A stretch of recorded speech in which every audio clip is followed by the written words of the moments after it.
Good morning student. ગયા લેક્ચરની અંદર આપણે સેન્ટર ઓફ માસની જે શરૂઆત કરી એની અંદર સ્ટેપ બાય સ્ટેપ આપણે થોડું 2 મિનિટમાં રિવિઝન કરી લઈએ તો એક પરિમાણમાં રહેલા બે કણ માટે સેન્ટર ઓફ માસના યામ આપણે જે મેળવ્યા એની કંઈક થિયરી આ રીતે હતી. એક જ પરિમાણ માટે કોઈ પણ બે કણ લ્યો, કણ 1 એનું દળ m1, કણ 2 ધારો કે એનું દળ m2. તો બંને જે કણ છે એનો ઉગમ બિંદુ O થી આપણે નિશ્ચિત અંતર છે ઈ લીધું. ધારો કે પહેલું કણ છે x1 જેટલા અંતરે છે, બીજું કણ છે x2 જેટલા અંતરે છે. ધારો કે બંને કણથી બનેલા તંત્રનું સેન્ટર ઓફ માસ ધારો કે આ બિંદુએ છે, ધારણા કરી છે, અને ઈ સેન્ટર ઓફ માસ છે એટલે એનું xcm દ્રવ્યમાન કેન્દ્રનું અંતર.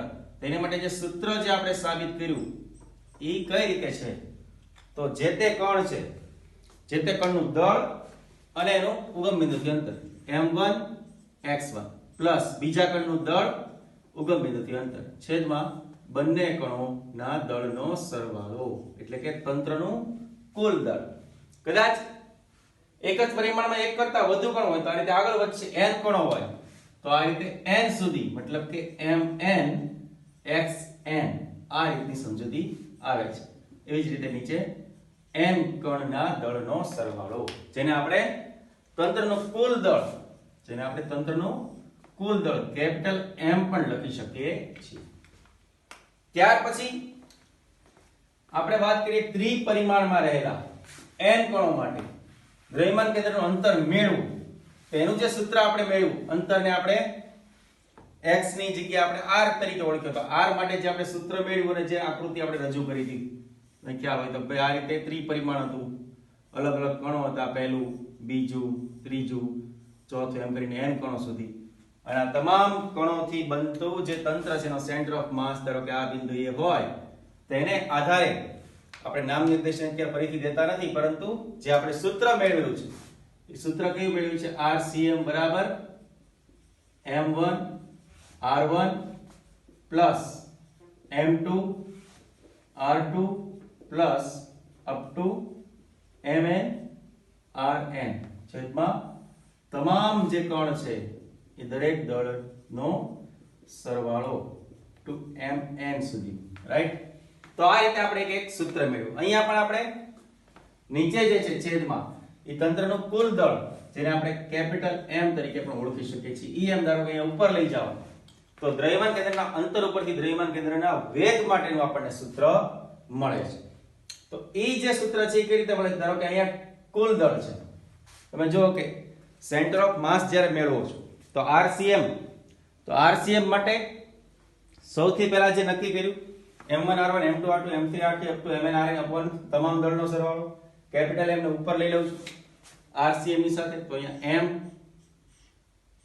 RCM સેન્ટર ઓફ માસ નું અંતર બરાબર શું મળશે m1 r1 plus m2 r2 plus up to ક્યાં સુધી mn rn.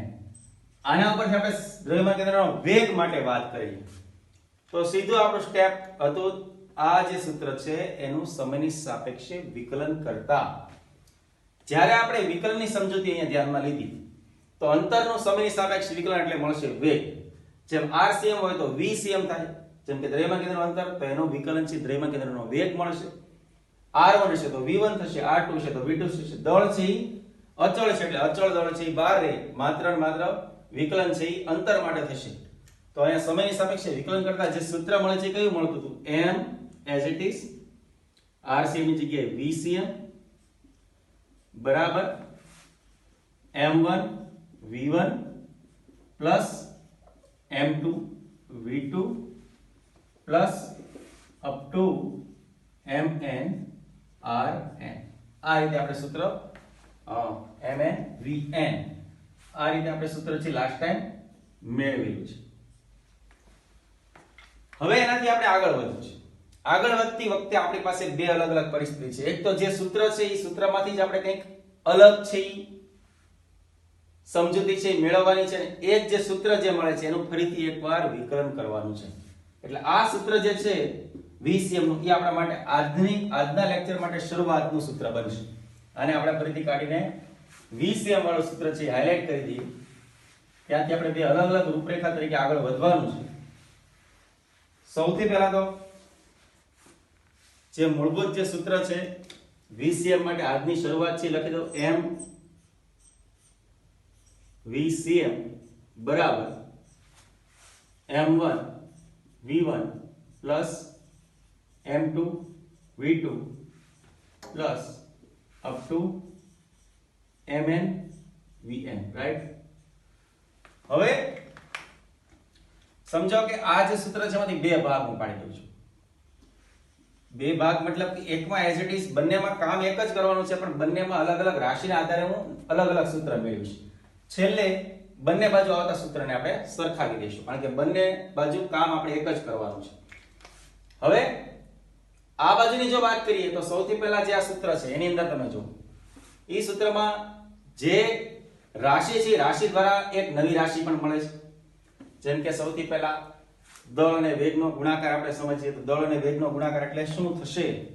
તો આગળ આપણે જ્યારે બીજા ચેપ્ટરની અંદર ઘણી બધી ચર્ચા કરી, ઘણા બધા રાશિઓને આપણે સમજણ લીધી, ત્યારે દળ અને વેગનો ગુણાકાર આપણે એક નવી રાશિ જે કે વેગમાન નામની રાશિ છે આપણે સમજૂતીમાં લીધેલી છે.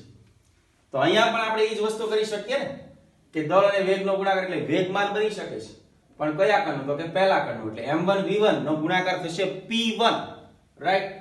તો આ બાજુ આપણે જઈએ કે જે રાશિ છે એમાં જ ફેરફાર કરીને આ બાજુ આપણે નવું સ્ટેપ કરશું, વિકલન કરશું. સૌથી પહેલા અહીંયા આ બાજુ આપણે જોઈએ તો mVCM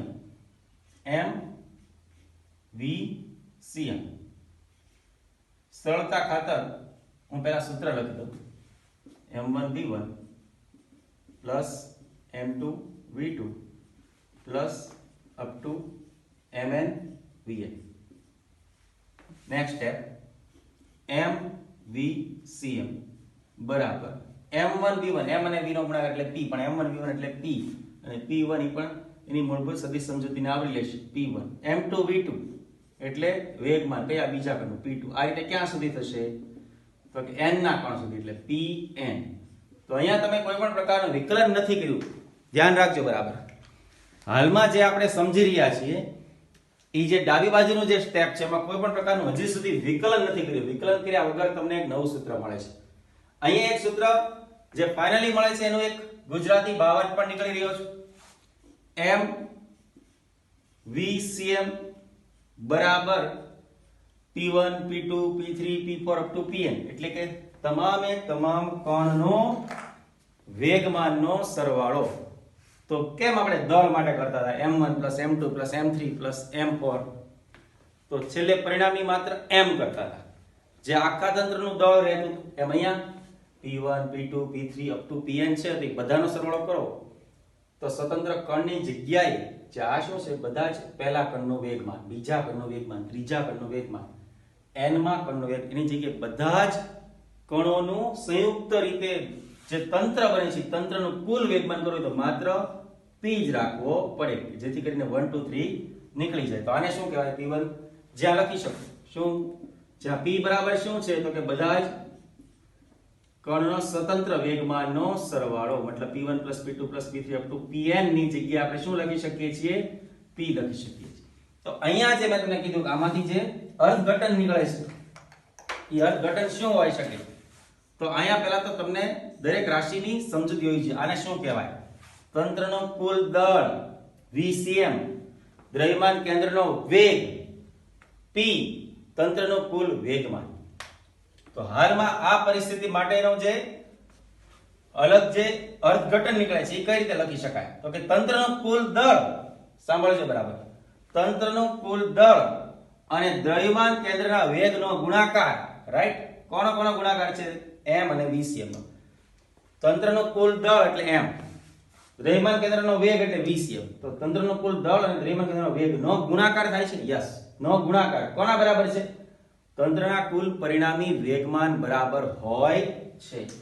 તો અહીંયા આપણે શું લખી શકીએ આ સૂત્ર પરથી? તંત્રનું કુલ દળ અને દ્રવ્યમાન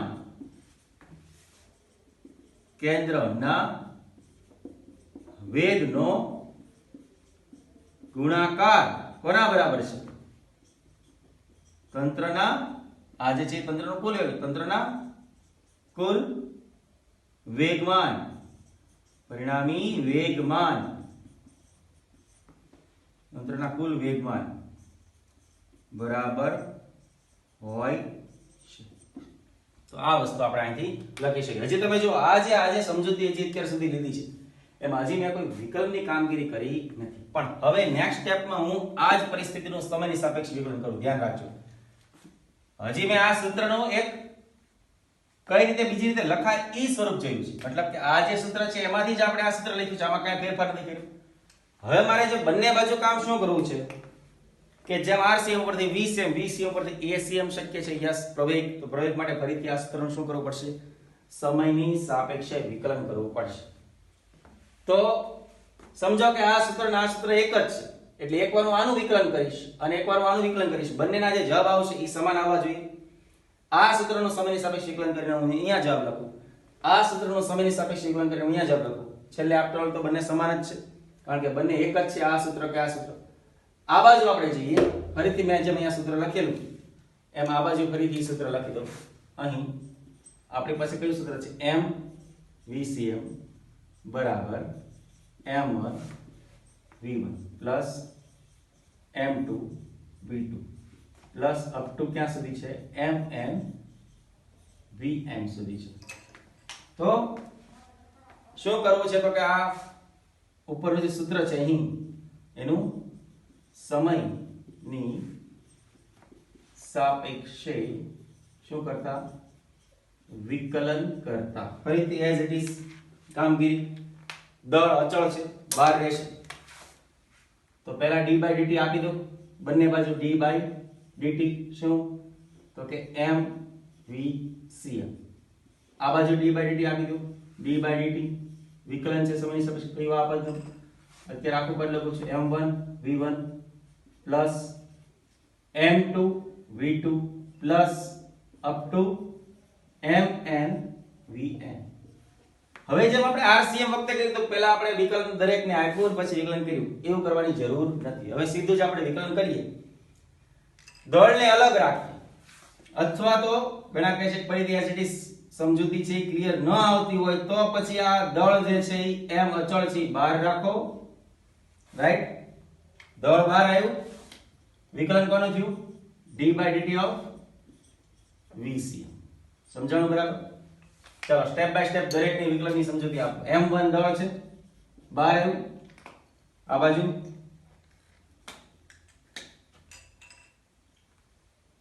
d/dt ઓફ v1. આ તો પહેલા સ્ટેપ નથી. એવું જ d/dt ઓફ m2 v2. તો લખો બીજું m2 છે એ બહાર રહેશે, શું થશે? d/dt of v2 up to ક્યાં સુધી? mn છે એ બહાર રહેશે અને d/dt ઓફ vn. તો અહીંયા કંઈક એક અલગ સમજૂતી છે જોવા મળે છે. હવે d/dt ઓફ VCM દ્રવ્યમાન કેન્દ્રના વેગનું વિકલન, મતલબ વેગનું વિકલન. અંતરનું સમયની સાપેક્ષ વિકલન કરવાથી વેગ મળે, વેગનું સમયની સાપેક્ષ વિકલન કરવાથી પ્રવેગ મળે. તો અહીંયા આ જે છે પ્રવેગ માટેની સમજૂતી હોઈ શકે. તો અહીંયા લખો m as it is એમ રહેશે, d/dt ઓફ VCM એટલે શું થશે? ACM. કારણ કે દ્રવ્યમાન કેન્દ્રનો વેગ છે એટલે દ્રવ્યમાન કેન્દ્રનો પ્રવેગ આવશે. ખાલી v1 હોય તો a1 આવે. ચાલો આગળ જઈશું. m1 d/dt ઓફ v1 તો a1, right. m2 d/dt of v2 તો a2 up to mn d/dt of vn તો an. હવે આ પરિસ્થિતિ MACM રહેવા દો. અહીંયા આપણે જોઈ શકીએ છીએ ફરીથી એક નવી રાશિ મળે છે, દળ અને પ્રવેગનો ગુણાકાર.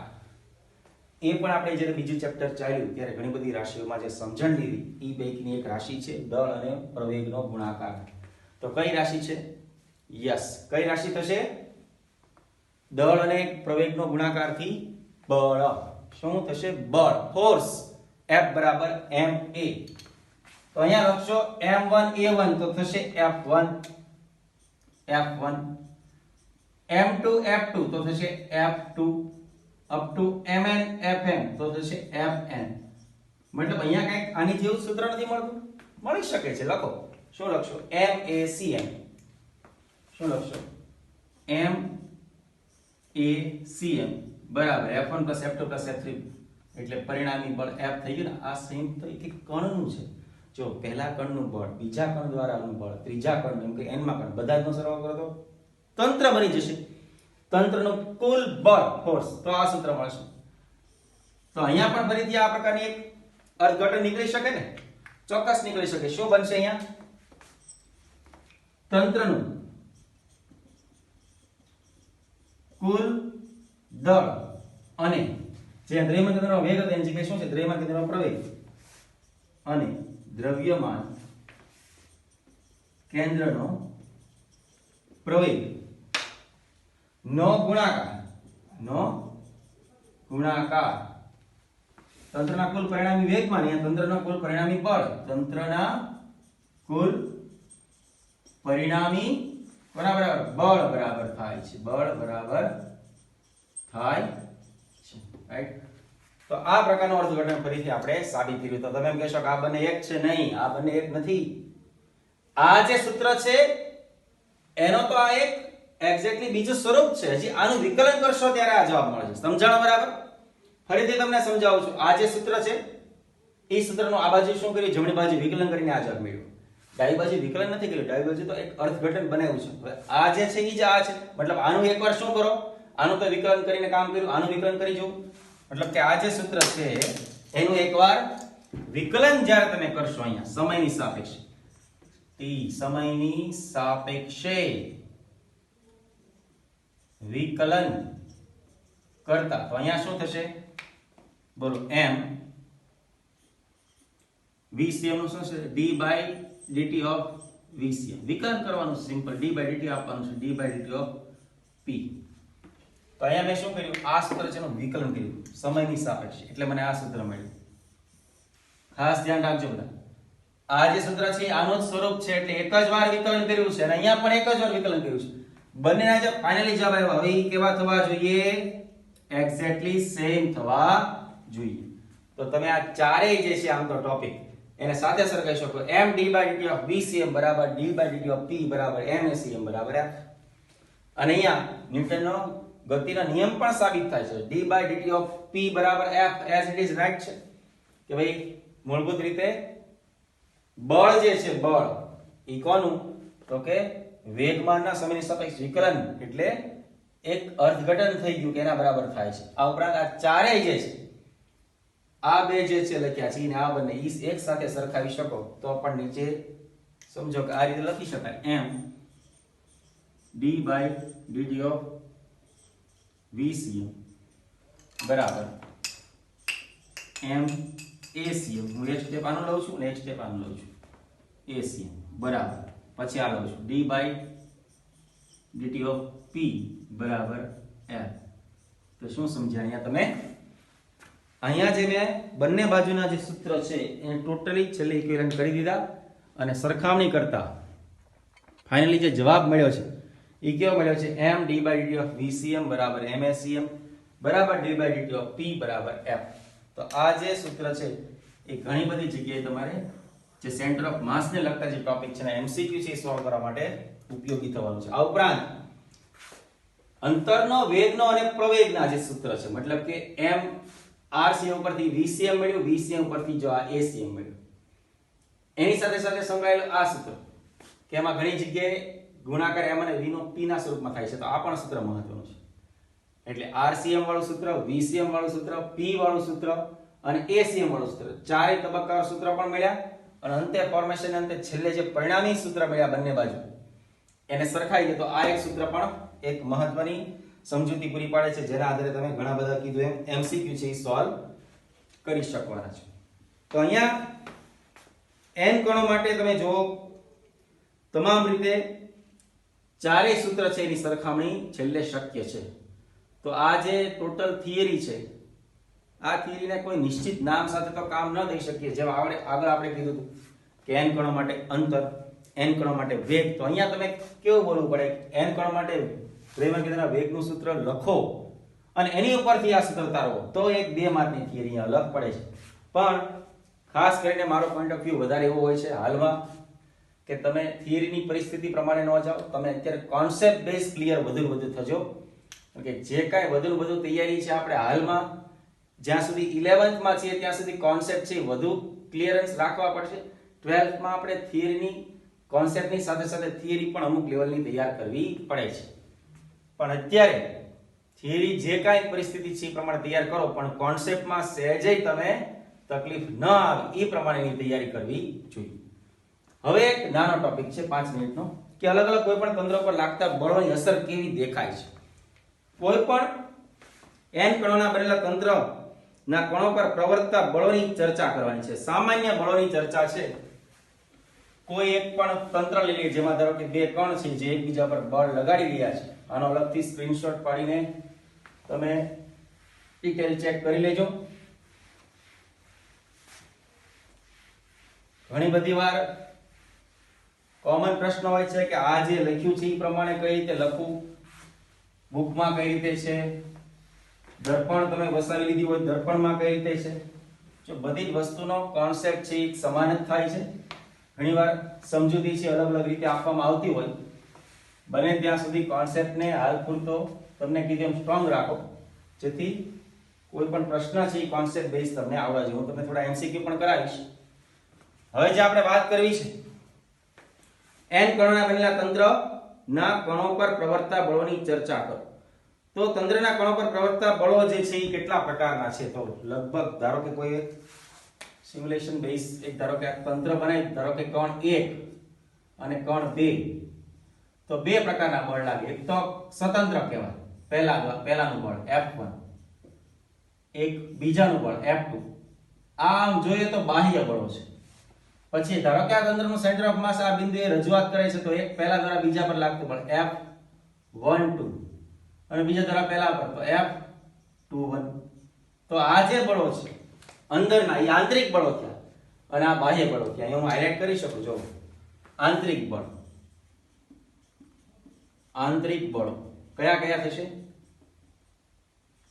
F12 અને F21. બાહ્ય બળો, બાહ્ય બળો માટે શું લખી શકાય? સ્વતંત્ર છે F1 અને F2. હવે કોઈ પણ જે તંત્ર છે એની પર લાગુ પડતા બધા બળો છે તો તંત્ર છે કઈ રીતે આગળ ગતિ કરે, તંત્રને શું કરવું, એને કઈ બાજુ જવું. તો કોઈ પણ ધારો કે કોઈ બ્લોક છે એ બ્લોકની એક બાજુથી 10 ન્યૂટનનું બળ લાગે, બીજી બાજુથી 5 ન્યૂટનનું બળ લાગે તો થોડી વાર 10 ન્યૂટન પ્રમાણે ચાલે, પછી 5 ન્યૂટન પ્રમાણે ચાલે, એવું તો થશે નહીં ને. તંત્રનું કામ છે બધા જ બળોનું રિઝલ્ટન્ટ નક્કી કરવું કે ટોટલ જે બધા બળો આવી રહ્યા છે એનું રિઝલ્ટન્ટ ફોર્સ કઈ બાજુ કેટલા નેટ મેગ્નીટ્યુડ માટે કઈ રીતે આગળ લાગે છે, કઈ દિશામાં લાગે છે, તેને રિઝલ્ટન્ટ મેળવવાનું છે. તો આપણે એક કામ કરીએ કે આ ચારેય બળોનું રિઝલ્ટન્ટ મેળવીએ કે ચારેય બળોનો રિઝલ્ટન્ટ ફોર્સ કઈ રીતે લાગે છે. એની સમજૂતીના આધારે આમાંથી ઘણા બધા બળો છે એ ક્લિયર થઈ જવાના, કારણ કે ફાઇનલી તો એક મૂળભૂત પરિણામી બળને આધારે જ કામ થશે. તો અહીંયા F12 F21 એ આંતરિક બળ છે, F1 અને F2 એ બંને બાહ્ય બળ છે. તો જુઓ તમે ખાસ ધ્યાન રાખજો. ધારો કે સેન્ટર ઓફ માસ છે આ બિંદુ છે, એને હું અહીંયા લખી દઉં. સેન્ટર ઓફ માસ જે આપણે હાલમાં નિશ્ચિત કર્યું છે એના આધારે બધા બળ લાગે છે. તો એની એક બાજુ બધા એરા સાથે કામ કરજો. જો આ એરો આ બાજુ જાય છે F21, તો અહીંયા હું આ રીતે લઈ જઈશ F21. આ એરો છે આ બાજુ સેન્ટર ઓફ માસ ની આ બાજુ, મતલબ કે આ દિશામાં, તો એ દિશામાં લાગુ પડશે F12. ત્યાર પછી મૂળ તમારે શું કરવાનું છે? આ જે પોઈન્ટ છે આ પોઈન્ટ છે, આ પોઈન્ટને ઉપાડીને આની પર મૂકવાનો છે, આ પોઈન્ટને ઉપાડીને આની પર મૂકવાનો. તો આકૃતિ કેવી બનશે જો. ત્યાર પછી F2 અને આ બાજુ F1. સમજાણું બરાબર? તમારે પહેલા અને બીજા પોઈન્ટને સેન્ટર ઓફ માસ પર મૂકવાના છે. તો સેન્ટર ઓફ માસ મૂકતા તમને આવી કંઈક આકૃતિ જોવા મળે છે. આમાં બહુ મહત્વની વસ્તુ તમને શું દેખાય છે? પહેલી વસ્તુ તો કે F12 અને F21 ઈ કણ 1 અને કણ 2 વચ્ચે ઉદ્ભવતા આંતરિક બળો છે, જે અલગ અલગ રીતેની સમજૂતીમાં આપણે સીધું કહી શકીએ કે ભાઈ ન્યૂટનના ગતિના નિયમ અનુસાર આંતરિક બળો સમાન મૂલ્યના અને પરસ્પર વિરુદ્ધ દિશામાં હોવાથી તેમનું પરિણામી બળ તો શૂન્ય થશે. સમાન મૂલ્યના પરસ્પર વિરુદ્ધ દિશામાં એટલે આની કોઈ વેલ્યુએશન રહેશે નહીં, મતલબ કે સેન્ટર ઓફ માસ એની પર આધાર રાખીને કોઈ ગતિ કરશે નહીં. તો હવે બાકી વિદ્યા કોણ? F2 અને F1. તો ફરીથી એક આકૃતિ દોરીએ. હવે આપણી પાસે આ પણ વિદ્યા છે, જોજો. F આ સેન્ટર ઓફ માસ તરીકે રજૂ થાય તો F2 અને F1. એના માટે આપણી માટે પ્રમેય છે કે આ બંને બળનું નેટ રિઝલ્ટન્ટ ફોર્સ તો આના શીર્ષમાંથી આના પ્રમાણેની કામગીરી આગળ વધારો, આના શીર્ષમાંથી F2 પ્રમાણે ઈ બંને જ્યાં ભેગા થાય એ પોઈન્ટને તમે સેન્ટર ઓફ માસ થી જોડો એટલે અહીંયા જે આ બળ મળે છે એ F1 અને F2 નું પરિણામી બળ છે. હવે આ ઉપરના ભાગથી કાઢી નાખો તો હવે જે તમને આ જે બળ મળ્યું એ પરિણામી બળ F મળે છે. તો આમ જો તો પેલા આંતરિક બળો ગયા, પછી બે બાહ્ય બળોમાંથી એક બળો, હવે ફાઇનલી એક જ બળ વધ્યું બ્લુ કલરથી જે લખ્યું છે પરિણામી બળ F. તો જે આખું સંયુક્ત તંત્ર છે એનો સેન્ટર ઓફ માસ એ આ પરિણામી બળ F ના આધારે નક્કી કરતું હોય છે. એટલે આગળ આપણે જે સૂત્ર લખ્યા છે એમાં આપણે પણ એ જ સમજૂતી આપી છે અને આથી સ્પષ્ટ એ રીતે અલગ અલગ થવું જ જોઈએ. તંત્ર પર લાગતું પરિણામી બાહ્ય બળ તંત્રના રેખીય વેગમાંના ફેરફારના દર બરાબર હોય છે, જે ન્યૂટનનો ગતિનો બીજો નિયમ જ થયો ને. તમને ખ્યાલ હોય તો થોડી વાર પહેલા જે આપણે અહીંયા સૂત્ર મળ્યા હતા, સૂત્ર શું મળ્યા હતા? m d/dt of vcm લખ્યું હતું. પછી શું લખ્યું હતું? m acm બરાબર m બરાબર d/dt of p d/dt of p બરાબર f. ત્યારે મેં તમને કીધું હતું કે ન્યૂટનનો ગતિનો બીજો નિયમ પણ સીધો મળી રહે છે. તો આ જે મેં બ્લોક લખ્યો છે તો પહેલા આની પહેલા અહીંયા લખ્યો તો ઈ છે બરાબર. તો તમે આનો સીધું અર્થઘટન કરી શકો છો કે તંત્ર પર લાગતું પરિણામી બાહ્ય બળ એટલે કે તંત્ર પર લાગતું પરિણામી બાહ્ય બળ કોણ? F. પરિણામી એટલે F1 F2 F3 F4 બધા જ નો સરવાળો કરો તો પરિણામી બોલાય. એટલે તંત્રનું પરિણામી બળ જે છે એ તંત્રનું પરિણામી બળ તંત્રના કુલ રેખીય વેગમાંના ફેરફારના દર બરાબર હોય છે. P1 નહીં આવે P. તંત્રના કુલ તંત્ર પર લાગતું કુલ પરિણામી બાહ્ય બળ કુલ રેખીય વેગમાનનો ફેરફારનો દર એટલે કે વિકલન. ફેરફારનો દર સમયની સાપેક્ષે ફેરફાર.